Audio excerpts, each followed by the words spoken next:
Happy 4th of July, Altadena. For those gathered at Owen Brown's gravesite in Altadena on Little Round Top, or joining virtually, welcome.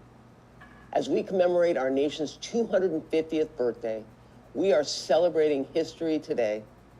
This day invites us to remember Altadena's connection to the long fight to end slavery in America and affirms the ideals we aspired to when we asserted our independence 250 years ago today.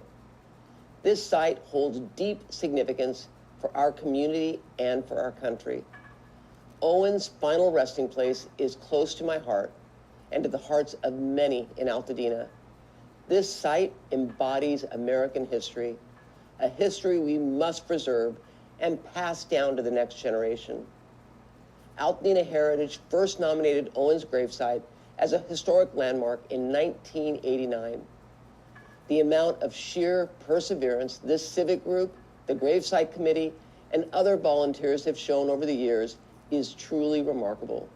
I was proud to partner with the Owen Brown Gravesite Committee to designate it as an official Los Angeles County Historic Landmark in 2024.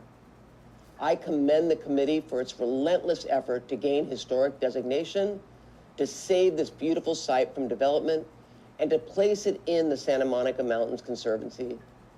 This committee of volunteers has created educational programs for students, and most recently, promoted the site's inclusion into the National Park Service Network for Freedom, one of the few in the West to be honored with this distinction. It is now linked to 800 places around the United States that are connected to the abolitionist movement that helped end slavery in our country. Many thanks also to Altadena Heritage, who sustains its interest, acts as a project's fiscal sponsor, and hosts its website so residents can learn about its story. I'd also like to acknowledge Cantwell Anderson, especially Tim Cantwell, who lives just beneath the gravesite in Lavinia and provided resources to purchase the land, save it from development, and fund the committee's work.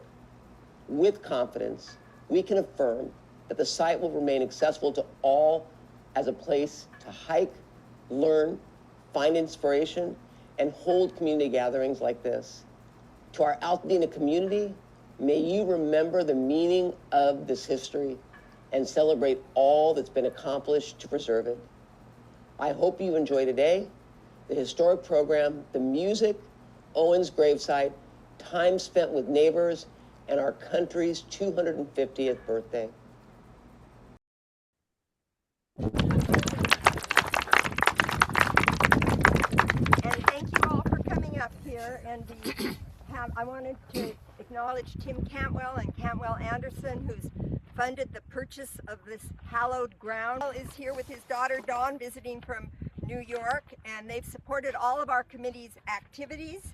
Of course, Altadena Heritage has been our partner from the very start. They're the ones who first tried to nominate the site back in 1989. It was not that bad, and it was turned down.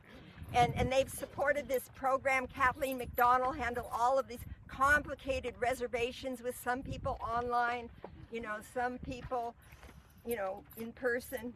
So, and Declan Marquez, who's our camera person and director, and way back in New York City is Stanley Zucker, who many of you know, who's running the live stream for people. We have people in Harpers Ferry and New York who are tuning in today. And also PUSD, we have a representative from PUSD. They've been our partner with all the educational programs, and the Civil War Roundtable, who's offered up their own great storyteller, Nick Smith, as one of our readers. Altadena Chamber of Commerce found us Samira Cross, who's a high school student who'll be reading, as long as Anais Henry, who graduated from PUSD, and she's headed to Howard. And also we have members of the town council here, at least. Nick Arnson, I want to recognize. We're so proud of the work you're doing. The town council has really been stepping up in the aftermath of the fire, and it's very good for us. So, very briefly, our committee had just 4 tasks, and we've achieved all of them, or one of them we're still doing. First, we preserved this gravesite. The land is protected from development within the Santa Monica Mountains Conservancy, another great partner. I don't know if anyone's here today, but they took the land in and did, usually you have to pay for them to take land, and they just did it. They cooperated beautifully. And third, we gained historic designation, which, as Catherine Barger mentioned, has been a long, long haul. And then in addition, just this year, we became part of the National Park Service Network to Freedom. And that has connected us to a whole, there's so many Brown groups, Brown societies all over the country. John Brown is really undergoing a reevaluation and a correction of a lot of his legacy. There was a false narrative. You're going to learn about that a little bit more today. So, and we're going to be getting all of this kind of important history into our local classrooms. So that is what we're celebrating today, and I now want to invite my committee member Marietta Cruels, who's going to set the context for us. Marietta, was there? Thank you, Michelle. You need to stand right here. I was not where I was. On behalf of the Owen Brown Gravesite Committee, I thank all of you for joining us here today and welcome you to the 250th anniversary of the United States celebration at Owen Brown's gravesite.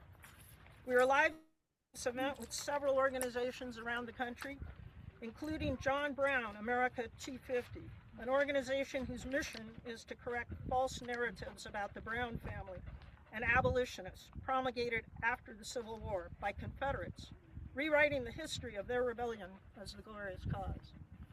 Some may wonder how we got here and why we select to be here with Owen, son of John Brown, the most famous white abolitionist in U.S. history.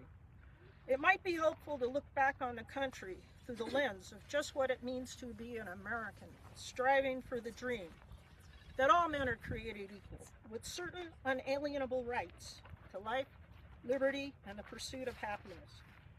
Looking back to the many struggles to achieve this for all, 1773, the Boston Tea Party, the question about taxation without representation led to the Revolutionary War of Independence. 1859, Harper's Ferry. This event was a blow against slavery, shocking the nation and pushing the country towards civil war. In 1865, the Civil War, the most defining moment in U.S. history's national identity, which resulted in the end of slavery, but not racial injustice. 1913, the Women's Suffrage Parade for women's equality. 6 years later, the 19th Amendment gave women the right to vote. My grandmother was 26 years old when that happened. There have been many others as well. Some of these brought violence by the protesters, some violence by the government, but many were done to achieve a more perfect union. In the struggle for equality, freedom, basic human rights, and dignity, when do we as Americans choose to stand up at great risk for those who can't protect themselves? The Brown family and their cohort stood up, not for themselves, but for those in shackles. They refused to ignore the suffering, feeling compelled to strike a blow against slavery at Harper's Ferry. Most forfeited with their lives for this. Just a few, including Owen, escaped. While Harper's Ferry may be viewed as a failure, it moved the South onward to secede from the Union, starting the Civil War, and culminating in the 13th Amendment. Neither slavery nor involuntary servitude shall exist in the United States. The 14th Amendment, all persons born or naturalized in the United States are citizens of the United States and the state in which they reside. The Supreme Court just affirmed this. 15th Amendment, the right of citizens of the United States to vote shall not be denied or abridged by the United States or any state on account of race or color. Frederick Douglass, freed slave, abolitionist, orator, knew John Brown. His opinion of John Brown and Harper's Ferry, quote, "Did John Brown fail?" John Brown began the war, that ended slavery and made this a free republic. John Brown's zeal in the cause of freedom was infinitely superior to mine. I could speak for the slave. John Brown could fight for the slave. End quote. The entire Brown family was bathed in abolitionism and stood firmly with the old man. Their stories are intertwined. As we stand here today to honor the nation and its determination for freedom and liberty for all, we get to honor and thank all those who struggled for this. Standing in the shadow of Brown Mountain, we can give thanks to Owen Brown, the man who chose Altadena, and it became his final resting place. Owen led by example and sacrifice, and he challenges us all to stand up. I am haunted by this. I feel his tap on my shoulder. You feel it too. The flag waving bravely on Little Round Top of the West this morning has 33 stars, representing the number of states as of July 4th, 1859. The 33-star flag remained the nation's flag during the start of the Civil War until July 4th, 1861. It was the flag torn down by the Confederacy at Fort Sumter. Thank you for joining us here today. We have a great program, fabulous speakers who will be reading the Brown Declaration of Liberty, July 4th, 1859, which was penned by Owen. My co-committee member, John Burton, will take it from here. Thank you.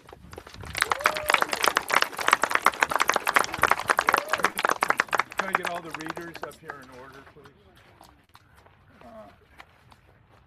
Jerry, Anais, Hans, Samira, and Nick. On October 18th, 1859, U.S. Marines under the command of Colonel Robert E. Lee. A little louder. Thank you, Michelle. Captured John Brown and 6 others at Harper's Ferry.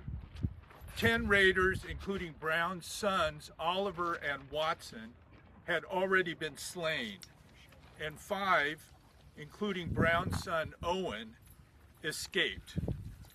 Brown and the other prisoners were tried and hanged for treason against the Commonwealth of Virginia. The raid, the trial, and the executions galvanized anti-slavery forces, leading up to the election of Lincoln and the Civil War. 2 decades later, Owen and his older brother Jason settled in a small cabin on the mesa to our north, where our friend Theo Clark now resides. When Owen died at his sister Ruth Thompson's Pasadena home on January 8, 1889, he was interred on this hill, which was named Little Round Top after the pivotal action during the Battle of Gettysburg. This magnificent granite marker was dedicated 9 years later to commemorate Owen and his father, the Liberator, and all the many sacrifices made in the struggle for the abolition of slavery in the United States. Among the items found at the raiders' base of operation, the Kennedy Farm in Maryland, was, quote, a Declaration of Liberty by the representatives of the slave population of the United States of America, unquote, dated July 4th, 1859, 160 years ago today. This remarkable document consists of more than 2,000 words, all in Owen's hand, written on sheets of paper, pasted on a bolt of cloth wrapped around a wooden dowel. The Declaration of Liberty will now be read in its entirety, edited lightly for clarity and syntax. It embraces the Declaration of Independence, whose publication 250 years ago today is justly celebrated. As you will hear, the Declaration of Liberty was meant to be a clarion call for struggle against the, quote, usurpers and, quote, leeches who betrayed the principles on which this nation was established in 1776. The Declaration of Liberty makes explicit that Thomas Jefferson's unprecedented and world-shaking proclamation of human equality and unalienable rights under a government arising from the consent of the governed, and that this government must include both the millions of then enslaved people and all others, quote, irrespective of sex or nation. We are most honored to have as our first reader today, Jerry Brown. Not that one. But the great-great-grandson of Jason Brown, and therefore the direct descendant of the liberator himself. He will be followed by Anais Henry, a Blair High School student who is here representing our partner, the Pasadena Unified School District.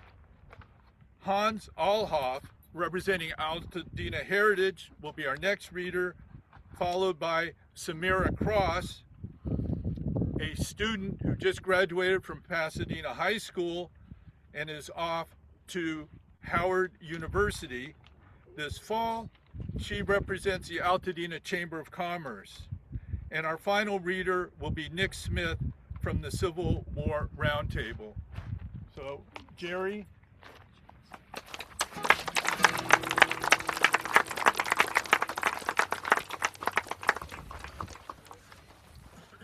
A Declaration of Liberty by the representatives of the slave population of the United States of America, July 4th, 1859.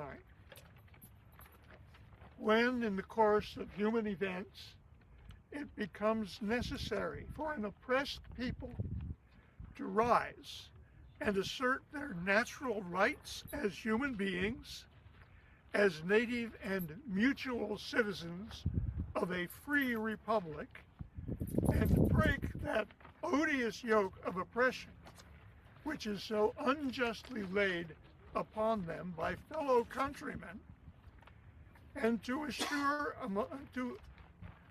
assume among the powers of earth the same equal respect for the opinions of mankind, requires that they should declare the causes which incite them to this just and worthy cause. Action. We hold these truths to be self-evident, that all men are created equal, and that they are endowed by their Creator with certain unalienable rights, that among these are life, liberty, and the pursuit of happiness. That nature hath freely given to all men a full supply of air, water, and land for their sustenance and natural happiness. That no man has any right to deprive his fellow man of these inherent rights except in punishment of crime.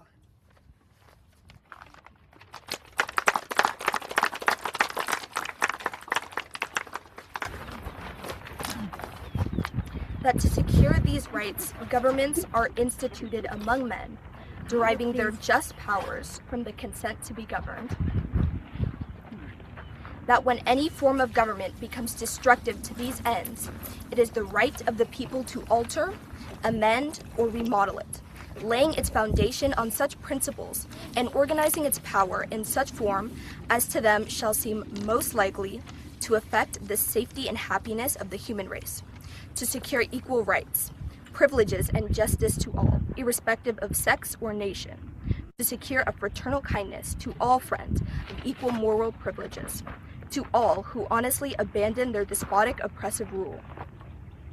Clannish oppressors who wickedly violate this sacred principle, oppressing their fellow men, will bring upon themselves that certain and fearful retribution, which is the natural and necessary penalty of evildoing. Prudence indeed will dictate governments long established should not be changed for light and transient causes. But when a long train of abuses and usurpations evinces a design to perpetuate an absolute despotism and most cruel bondage, it is their right, it is their duty, to resist and change such government and provide safeguards for their future liberty. Such has been the patient sufferance of the slaves of the United States, whose history of injustice and cruelties inflicted in every conceivable way, and in barbarity not surpassed by the most savage tribes. It is the embodiment of all that is evil and ruinous to a nation and subversive of all good, in proof of which facts innumerable have been submitted to the people and have received the verdict and condemnation of a candid and impartial world.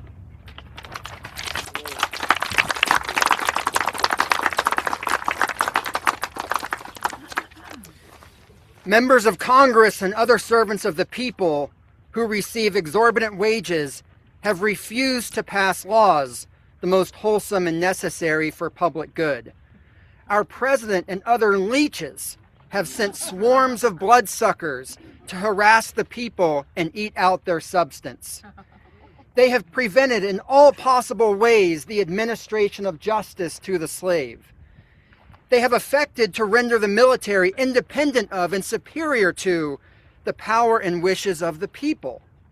They have kept us in total darkness and ignorance, inflicting base cruelties for any attempt on our part to obtain knowledge.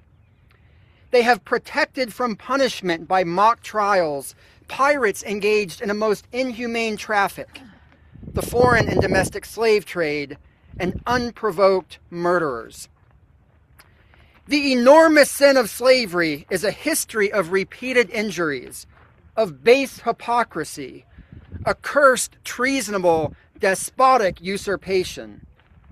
All their national acts which apply to slavery are false to the words and the spirit of the Constitution and the Declaration of Independence. They say by word and act that their own children or any faithful citizen may be legally robbed of every natural and sacred right, and that we have no rights whatever. They are a blot upon the character, the honor of any nation. This is a brief recital of some of the enormous atrocities of these idle, haughty, tyrannical, arrogant land monopolists. These are some of the facts which we now, after the lapse of 83 years since the writing and signing of that sacred instrument, honored and adored by our fathers, which declares that it is self-evident that all men are created equal, endowed by their Creator with certain inherent rights, etc., submit to the decision of all candid, true Republican friends of universal freedom and natural equality of rights.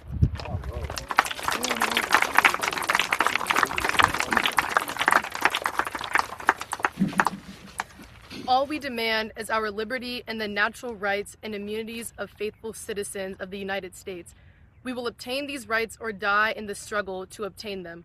We make war upon oppression. We have no controversy with any religious sect.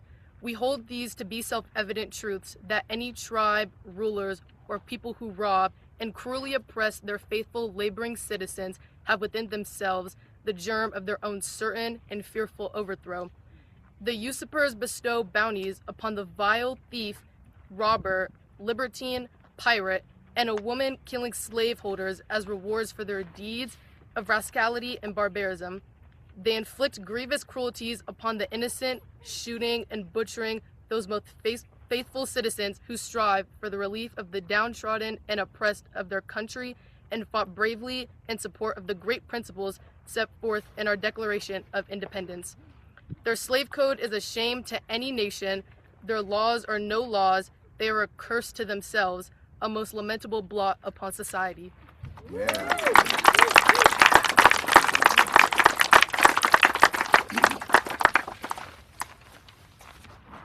In every stage of these oppressions, we have petitioned for redress in the most humble terms. We have reminded them of our unhappy condition and of their cruelties.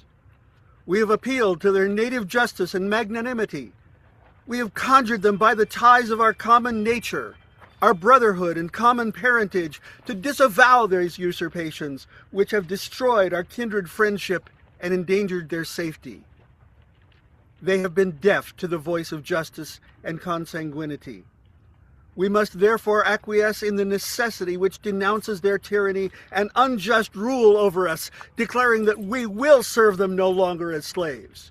We, the representatives of the circumscribed citizens of the United States of America, do, in the name of the oppressed citizens of the slave states, solemnly publish and declare that the slaves are, and of right ought to be, as free and independent as the unchangeable law of God requires that all men shall be, that they are absolved from all allegiance to those tyrants who persist in forcibly subjecting them to perpetual bondage, and that all friendly connection between them and such tyrants is, and ought to be, totally dissolved, and that as free and independent citizens of these states, they have a perfect right to defend themselves against the tyranny of their oppressors, to solicit aid from and ask the protection of all true friends, and of humanity and reform of whatever nation, and to do other acts and things which free independent citizens may of right do. And for the support of this declaration, with a firm reliance on the protection of divine providence, we mutually pledge to each other our lives and our sacred honor. Indeed, I tremble for my country when I reflect that God is just and that his justice will not sleep forever. Nature is mourning for its murdered and afflicted children. Hung be the heavens in scarlet.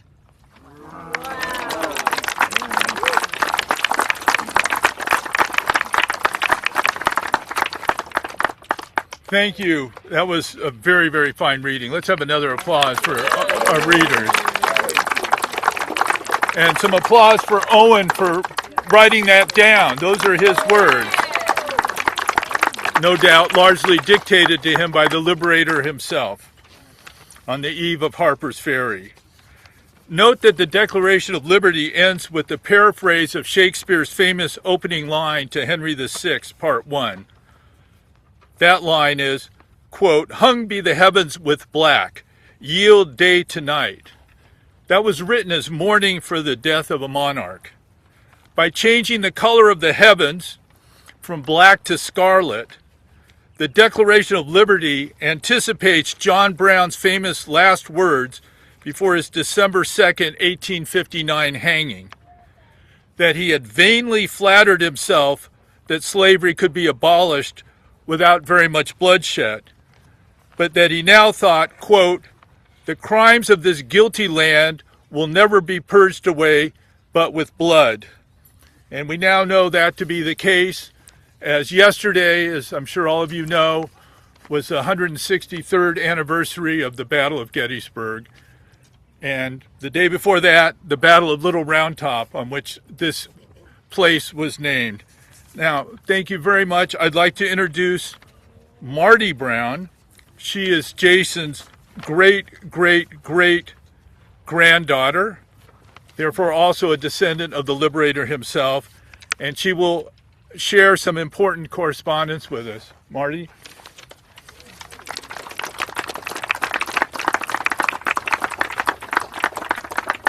Good morning. Thank you all for being here on this beautiful Saturday. I've been asked to speak, and I'm very honored to speak in tribute to my great-great-great Uncle Owen and my great-great-great-grandfather Jason, who homesteaded here.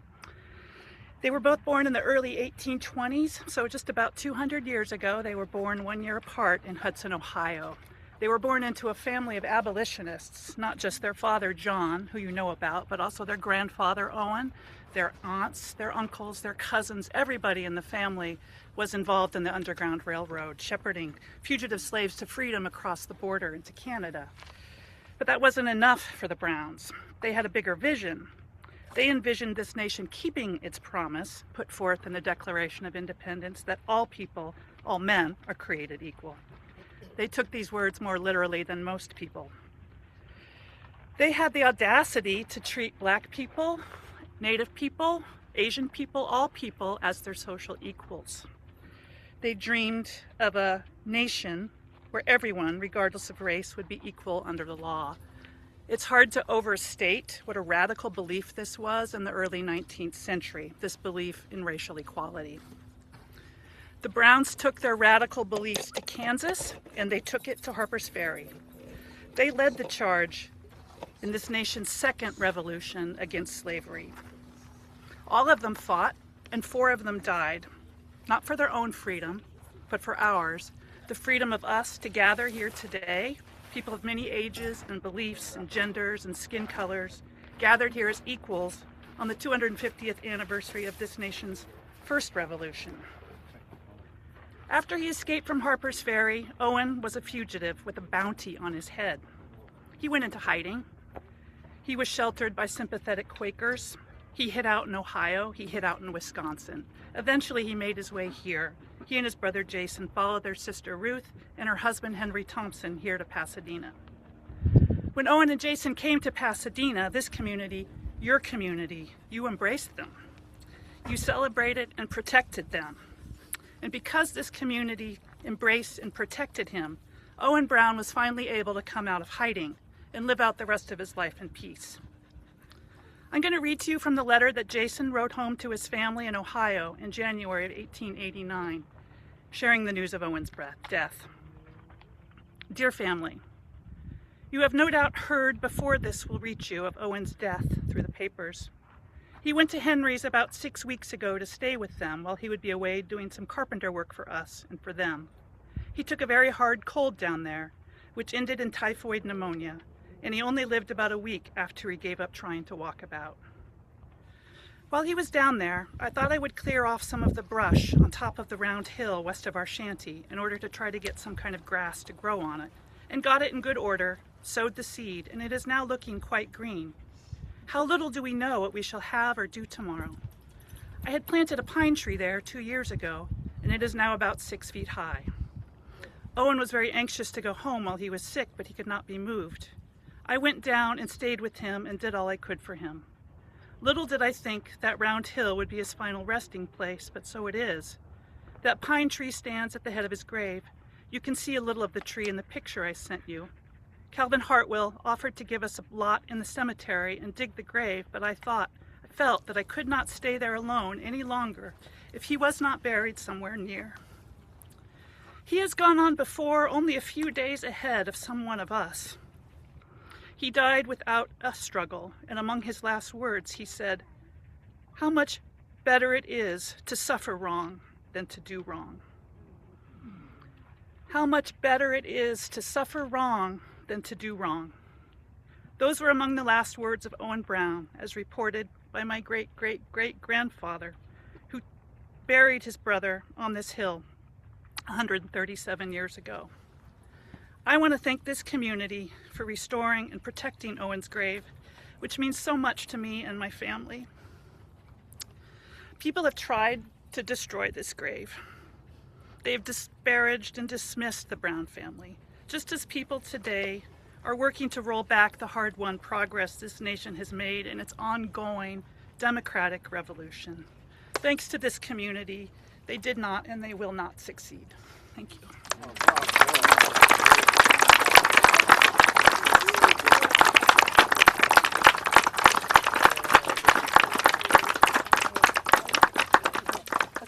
Okay, that is the formal part. We will now sing together, and Bill is going to be leading us with his guitar.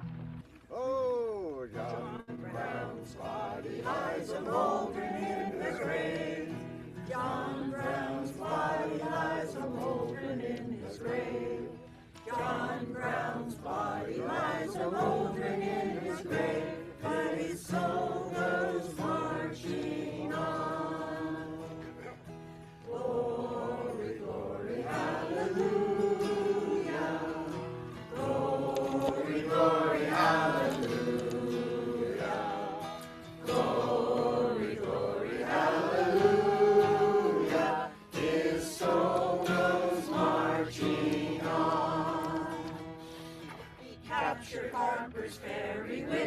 19 men so true.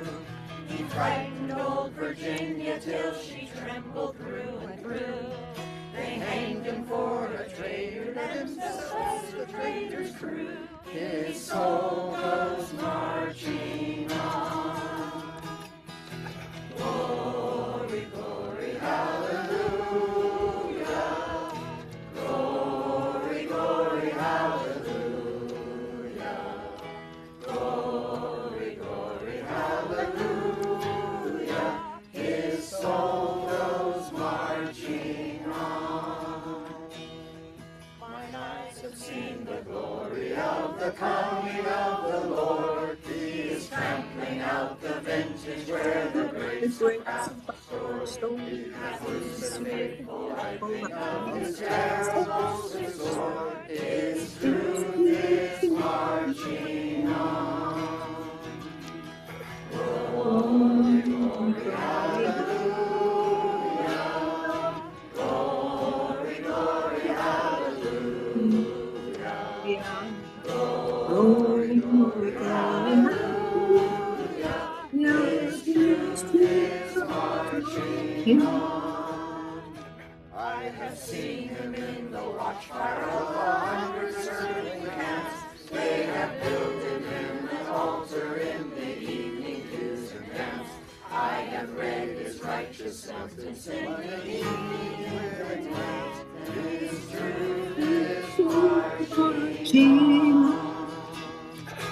Glory, glory, hallelujah. Glory, glory, hallelujah. Glory, glory, hallelujah. His truth is marching on. Thank you.